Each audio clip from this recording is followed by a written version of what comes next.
ইন্টারপোলের red notice কি? বেশ কিছুদিন ধরেই শব্দটি আলোচিত হচ্ছে, কারণ এই শব্দটির পেছনে রয়েছে একটি বাংলাদেশের নতুন স্বাধীনতার ইতিহাস। ছাত্র জনতার গণ অভ্যুত্থানের পর গত 5 আগস্ট ভারতে চলে যান বাংলাদেশের স্বৈরশাসক সাবেক প্রধানমন্ত্রী আওয়ামী লীগ নেত্রী শেখ হাসিনা। এরপরই মানবতা বিরোধী অপরাধ আন্তর্জাতিক অপরাধ ট্রাইব্যুনাল তার বিরুদ্ধে জারি করা হয় গ্রেপ্তারি পরোয়ানা। আর শোনা যাচ্ছে তাকে ধরতেই ইন্টারপোলের মাধ্যমে জারি হতে যাচ্ছে রেড নোটিশ।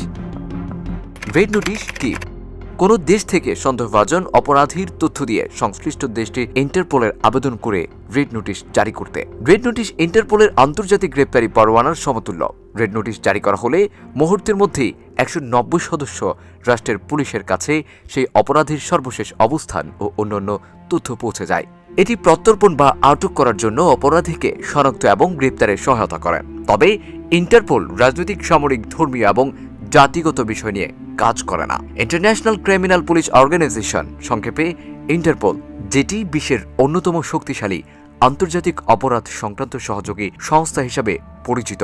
পুলিশ না হয়েও ইন্টারপোল অপরাধীদের আটক এবং ধরার ক্ষেত্রে শক্তিশালী ভূমিকা পালন করে। তাদের ওয়ান্টেড লিস্টে নাম উঠলে অপরাধীদের পক্ষে পালানো বেশ কঠিন হয়ে পড়ে। ইন্টারপোলের প্রধান কাজ হলো আন্তর্জাতিক পুলিশ বাহিনীগুলোর সহায়তা করা। সহজ করে বললে, কোনো দেশের নাগরিক অপরাধ করে অন্য দেশে পালিয়ে গেলে ইন্টারপোলের সাহায্যে তাকে ফেরানোর চেষ্টা চালানো হয়। অর্থাৎ অপরাধ করে দেশ ছাড়লেও রেহাই মেলে না, কারণ আছে ইন্টারপোল। 1923 সালে 19টি দেশের প্রতিনিধি নিয়ে ইন্টারন্যাশনাল ক্রিমিনাল পুলিশ কমিশন নামে এই সংস্থা গঠিত হয়। 1946 সালে এর নাম পরিবর্তন হয়ে ইন্টারপোল হয়, যা জাতিসংঘের পর বিশ্বের দ্বিতীয় বৃহত্তম আন্তর্জাতিক সংস্থা। সংস্থাটির সদর দপ্তর ফ্রান্সের লিওনে অবস্থিত। এটি বিশ্বজুড়ে আইন প্রয়োগকারী সংস্থাগুলোর তদন্তমূলক সহায়তা, দক্ষতা বৃদ্ধি এবং প্রশিক্ষণ প্রদান করে। কিভাবে কাজ করে ইন্টারপোল?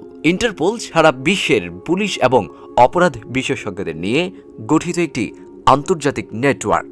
যদিও এটি কোনো পুলিশ সংস্থা নয়, তবে এর প্রধান কাজ অপরাধীদের ধরতে এবং বিভিন্ন তদন্তে পুলিশকে সহায়তা করা। কোনো অপরাধী যখন নিজ দেশ থেকে পালিয়ে অন্য দেশে আশ্রয় নেয়, তখন তাকে ধরতে ইন্টারপোলের সহায়তা প্রয়োজন হয়। এই প্ল্যাটফর্মে মাফিয়া, খুনি, যুদ্ধ অপরাধী কিংবা পলাতক আসামিদের বিরুদ্ধে এক হয়ে কাজ করে বিশ্বের বিভিন্ন দেশের পুলিশ। তদন্ত থেকে শুরু করে ফরেনসিক ডেটা বিশ্লেষণ পর্যন্ত ইন্টারপোল বিভিন্ন বিষয়ে সহায়তা করে। সংস্থাটি জঙ্গিবাদ, যুদ্ধ অপরাধ, মাদক, চোরাচালান, মানব পাচার, শিশু পর্নোগ্রাফি, দুর্নীতি এবং এ ধরনের আরও 17টি অপরাধ তদন্তের সদস্য রাষ্ট্রলোকে সহায়তা করে। নিউজ ডেস্ক, মিহিরুল মিরাজ, ভোরের আকাশ।